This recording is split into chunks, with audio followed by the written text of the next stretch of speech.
370 is a first step, restoration of 370. हमारा हदफ नहीं है restoration of 370. हमारा हदफ है restoration of greater autonomy. हमारी नज़र में रेजोल्यूशन है जम्मू कश्मीर के इशू के लिए restoration of autonomy.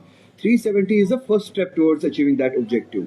तो अगर महबूबा मुफ्ती जी कहती है कि हम कश्मीर इशू का रेजोल्यूशन चाहते हैं, जो भी इस एजेंडा के साथ है उनके साथ चलने के लिए तैयार है, थ्रू आपके जरिए मैं उन तक पैगाम पहुंचाना चाहता हूं। नेशनल कॉन्फ्रेंस ये भी मानती है कि जम्मू कश्मीर का issue it is unresolved issue, ये पॉलिटिकल इशू जो है ये सेटल भी करना, और नेशनल कॉन्फ्रेंस के पास इसके लिए सोल्यूशन भी है, पीडीपी के पास इसके लिए सोल्यूशन नहीं है।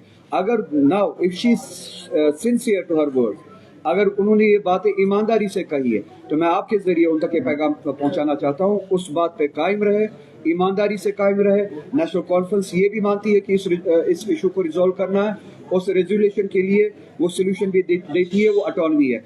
तो आपके सवाल के लिए पर्टिकुलरली हमने ये कहा है कि इस असेंबली के जरिए we will start the process and we will start the struggle to get back what we lost, चाहे वो 370 हो, चाहे वो ग्रेटर ऑटोनॉमी हो।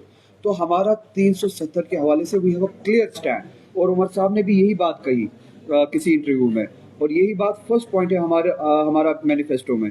जो ही अगर हमारी मेजॉरिटी होती है, अगर जम्मू कश्मीर के लोग हमें मेजॉरिटी देते हैं असेंबली में, जो भी असेंबली मेंबर्स हमारे होंगे नेशनल कॉन्फ्रेंस के, असेंबली में पहला बिजनेस जो होगा नेशनल कॉन्फ्रेंस का, वो ये होगा कि विल ब्रिंग अ रेजोल्यूशन कि 2019 के फैसले जिसमें 370 हमसे छीना गया, वो फैसले ये जम्मू कश्मीर की असेंबली मुस्तरद करती है। And with that will start the struggle through the legislative assembly, a legislative struggle, a political struggle to get back what we lost, what was snatched from us. National conference जो है वो sentiment को represent कर रही है, understanding को represent कर रही है कि इन हालात को परमानेंटली सेटल करने के लिए हिंदुस्तान और पाकिस्तान को आपस में बात करनी पड़ेगी, और हिंदुस्तान और पाकिस्तान को न सिर्फ आपस में बात करनी पड़ेगी, कोई भी डायलॉग तब तक इनकम्प्लीट है जब तक उस डायलॉग का part and parcel Jammu Kashmir का आवाम ना हो।